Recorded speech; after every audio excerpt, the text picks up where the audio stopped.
Австрија во шок по убиството на 10 лица во средно училиште. Во земјата прогласена тридневна жалост. Знамињата на владините објекти се спуштени на половина копја, а голем број настани се откажани.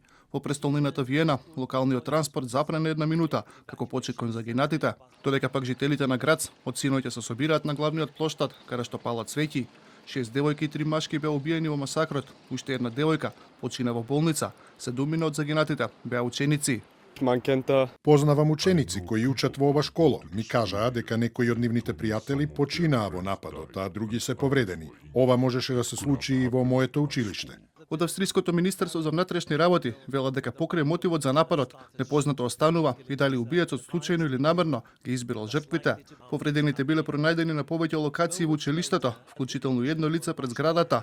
При претрес во домот на убиецот пронајдена била бомба, како и проштално писмо, а во австриските медиуми се покрени прашањето како успел да стигне до оружјето со кое е извршен нападот.